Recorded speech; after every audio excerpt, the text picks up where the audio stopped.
Friends, ये कहानी है स्कूल के चार करीबी दोस्तों की जिन्होंने एक ही स्कूल में कक्षा 11वीं तक पढ़ाई की। बात करीब 50-51 साल पुरानी है। उस समय शहर में एक ही लग्जरी होटल होता था। कक्षा 11वीं की परीक्षा के बाद उन चारों ने तय किया कि हमें उस होटल में जाकर चाय नाश्ता करना चाहिए। उन चारों ने मुश्किल से 40 रुपये जमा किए और रविवार के दिन वो चारों 10:30 बजे साइकिल से होटल पहुंचे। सीताराम, जयराम, हरिराम एवं राजवर्धन चाय नाश्ता करते हुए चारों आगे की जिंदगी के बारे में बातें करने लगे। उन चारों ने सर्वसम्मति से फैसला किया कि आज से ठीक 50 साल बाद हम 1 अप्रैल को इसी होटल में फिर मिलेंगे। तब तक हम सबको बहुत मेहनत करनी चाहिए। यह देखना दिलचस्प होगा कि किसकी कितनी प्रगति हुई। जो दोस्त उस दिन सबसे बाद में होटल आएगा उसे उस समय का होटल का बिल देना होगा।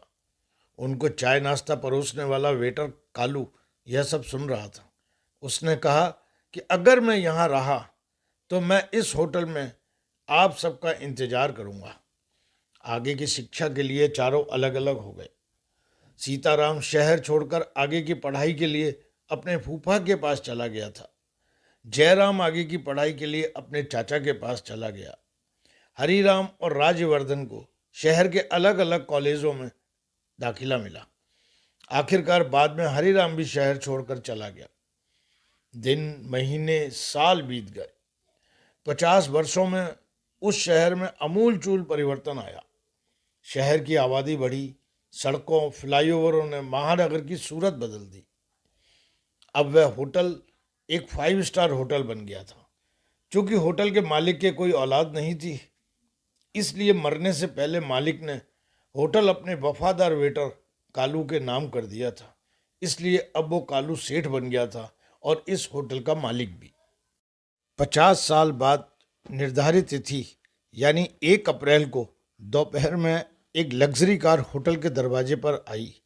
सीताराम कार से उतरा और पोर्च की ओर चलने लगा। सीताराम आज 3 ज्वेलरी शोरूम का मालिक है। सीताराम होटल के मालिक कालू सेठ के पास पहुंचा। दोनों एक दूसरे को देखते रहे। कालू सेठ ने कहा कि राजवर्धन सर ने आपके लिए 1 महीने पहले एक टेबल बुक किया था। सीताराम मनी मन खुश हुआ कि वह चारों में से पहले था, इसलिए उसे आज का बिल नहीं देना पड़ेगा और वह सबसे पहले आने के लिए अपने दोस्तों का मजाक उड़ाएगा। 1 घंटे में जयराम भी आ गया। जयराम शहर का बड़ा राजनेता व बिजनेसमैन बन गया था। अपनी उम्र के हिसाब से वह अब एक सीनियर सिटीजन की तरह लग रहा था। अब दोनों बातें कर रहे थे और दूसरे मित्रों का इंतजार कर रहे थे। तभी उनका तीसरा मित्र हरिराम भी आधा घंटे में आ गया। उससे बात करने पर दोनों को पता चला कि हरिराम बिजनेसमैन बन गया। तीनों मित्रों की आंखें बार बार दरवाजे पर जा रही थी। राजवर्धन कब आएगा? इतनी देर में कालू सेठ ने कहा कि राजवर्धन सर की ओर से एक मैसेज आया है।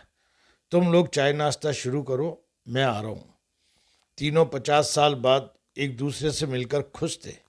घंटों तक मजाक चलता रहा, लेकिन राजवर्धन नहीं आया। तभी कालू सेठ ने कहा कि फिर से राजवर्धन सर का मैसेज आया है। आप तीनों अपना मनपसंद मेन्यू चुनकर खाना शुरू करें। खाना भी खा लिया, पर राजवर्धन नहीं दिखा। बिल मांगते ही तीनों को जवाब मिला कि ऑनलाइन बिल का भुगतान हो गया है। शाम के 8 बजे एक युवक कार से उतरा और भारी मन से वापस जाने की तैयारी कर रहे तीनों मित्रों के पास पहुंचा। तीनों उस आदमी को देखते ही रह गए। युवक कहने लगा, मैं आपके दोस्त राजवर्धन का बेटा यशवर्धन हूँ। यशवर्धन ने कहा कि मेरे पिता शिक्षक बने और मुझे पढ़ाकर कलेक्टर बनाया। आज मैं इसी शहर का कलेक्टर हूँ। पिताजी ने मुझे आज आपके आने के बारे में बताया था। उन्हें इस दिन का काफ़ी समय से इंतजार था। क्या हुआ राजवर्धन को, क्यों नहीं आया? तीनों के मन में कई सवाल उठ रहे थे। तभी यशवर्धन ने बताया कि पिताजी पिछले कुछ महीनों से एक गंभीर बीमारी के कारण अस्पताल में जिंदगी और मौत से संघर्ष कर रहे हैं। एक सन्नाटा सा छा गया। तीनों दोस्तों के चेहरे पर एक उदासी थी। तभी यशवर्धन ने कहा, पिताजी ने मुझे देर से मिलने के लिए कहा था।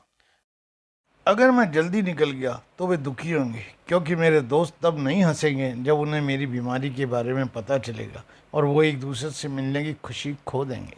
आइए मेरे साथ चलिए, मैं आपको उनसे मिलवाता हूँ। सभी हॉस्पिटल पहुँचते हैं। दोस्तों को देखकर राजवर्धन के चेहरे पर एक अनोखी चमक आ जाती है। चारों दोस्त एक साथ गले मिलते हैं। तभी एक लंबी सांस लेते हुए राजवर्धन दोस्तों की बाहों में ही अपना दम तोड़ देता है। शायद उसकी सांसें भी दोस्तों की बाहों का ही इंतजार कर रही थी। तभी जयराम बोलता है, ज्यों ज्यों सूरज ढला अंबर को चढ़ा सिंदूरी रंग, ज्यों ज्यों जीवन ढला रह गया यादों का संग। आज मेरे दोस्त बिछड़ गया। सभी शोक में डूब जाते हैं।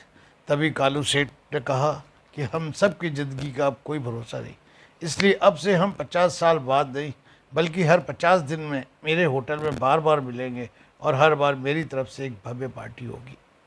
तो फ्रेंड्स, अगर कहानी पसंद आई तो कृपया लाइक कीजिए, सब्सक्राइब कीजिए और कमेंट्स कीजिए। Thank you very much.